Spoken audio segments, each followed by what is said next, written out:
ഈ ഡയറ്റും വർക്കൗട്ടൊക്കെ ചെയ്യുന്ന ആൾക്കാർക്ക് അറിയാം നമ്മളുടെ ഗ്രീക്ക് യോഗേർട്ട് എത്രത്തോളം എക്സ്പെൻസീവ് ആണെന്നുള്ളത്. ഡെയിലി ഡയറ്റിലേക്ക് ആഡ് ചെയ്യുന്നത് വളരെ നല്ലതാണെങ്കിലും ഇത് കുറച്ച് എക്സ്പെൻസീവ് സൈഡിലായതുകൊണ്ട് നമുക്കിതൊന്ന് വീട്ടിലുണ്ടാക്കാം. എൻ്റെ ഫസ്റ്റ് അറ്റംപ്റ്റ് ആണ്, ശരിയാവോ നോക്കാവേ. സോ ഫസ്റ്റ് ഞാനൊരു പാൻ എടുത്തു. 2 പാക്കറ്റ് ഫുൾ ക്രീം മിൽക്കാണ് ഞാൻ ഇതിൻ്റെ അകത്തേക്ക് ഒഴിച്ചു കൊടുക്കുന്നത്. എന്നിട്ട് നമുക്ക് എന്താ ചെയ്യേണ്ടതെന്ന് വെച്ച് കഴിഞ്ഞാൽ ഈ പാല് നന്നായിട്ട് തിളപ്പിക്കുക. തിളപ്പിച്ചിട്ട് നമ്മൾ കൂൾ ഡൗൺ ചെയ്യാം. തിളച്ച് വന്നതിന് ശേഷം നന്നായിട്ട് കൂൾ ഡൗൺ ചെയ്യുക. എന്നാലും ഒരു ചെറിയ ചൂട് ആ പാലുണ്ടാവണം കേട്ടോ. കംപ്ലീറ്റ്ലി നമ്മൾ നോർമൽ ടെമ്പറേച്ചർ ആയി പോരുത്, ഒരു ചെറിയ ചൂടുണ്ടാവണം. എന്നിട്ട് നമ്മൾ അതിൻ്റെ അകത്തേക്ക് ഒരു ഗ്രീക്ക് യോഗേർട്ടിന്റെ ഈ 100 ഗ്രാംസിന്റെ ഈ സാധനം ഉണ്ടല്ലോ, ചെറിയ പാക്ക്, അത് നമ്മൾ പൊട്ടിച്ചെടുത്ത് ഫുള്ളും അതിൻ്റെ അകത്തേക്ക് നമ്മൾ മിക്സ് ചെയ്ത് കൊടുക്കുക കേട്ടോ. ഒട്ടും തന്നെ ലംസ് ഒന്നും ഇല്ലാത്ത പോലെ നന്നായിട്ട് കലക്കിയിട്ട് നന്നായിട്ട് യോജിപ്പിക്കുക പാലും തൈരും ഈ ഒരു യോഗേർട്ടും കൂടിയിട്ട്. അതിനുശേഷം നിങ്ങളുടെ കണ്ടെയ്നർ എടുക്കുക, അതിൻ്റെ അകത്തേക്ക് ഒഴിച്ചു വെക്കുക കേട്ടോ.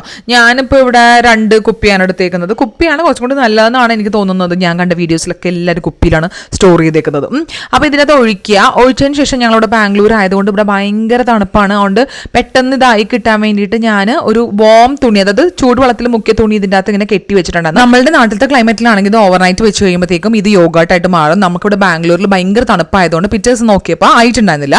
പിന്നെ നമ്മളൊരു വാം വാട്ടറിലേക്ക് ഇത് കുറച്ച് നേരം ഈ കുപ്പി ഇറക്കി വെച്ചപ്പോഴാണ് സെറ്റിലായിട്ട് ഈവനിങ്ങോടെ നമുക്ക് പെർഫെക്റ്റ് ആയിട്ടുള്ള ഒരു ഗ്രീക്ക് യോഗട്ട് ആക്കി കിട്ടി കേട്ടോ. നമ്മൾ വാങ്ങിക്കുന്ന അതുപോലെ തന്നെ നല്ല ടേസ്റ്റി ആയിട്ടുള്ള ഗ്രീക്ക് യോഗട്ട് നമുക്ക് പിള്ളേർക്കും നമുക്കൊക്കെ യൂസ് ചെയ്യാം. ഇനി നമുക്ക് മറ്റേ അളന്ന് പേടിച്ച് എക്സ്പെൻസീവ് ആയതുകൊണ്ട് പിശുക്ക് ഗ്രീക്ക് യോഗട്ട് യൂസ് ചെയ്യേണ്ട ആവശ്യമില്ല. അപ്പോൾ നിങ്ങൾ എല്ലാവരും ഉണ്ടാക്കി നോക്കുക കേട്ടോ. അപ്പോൾ tata bye bye, take care.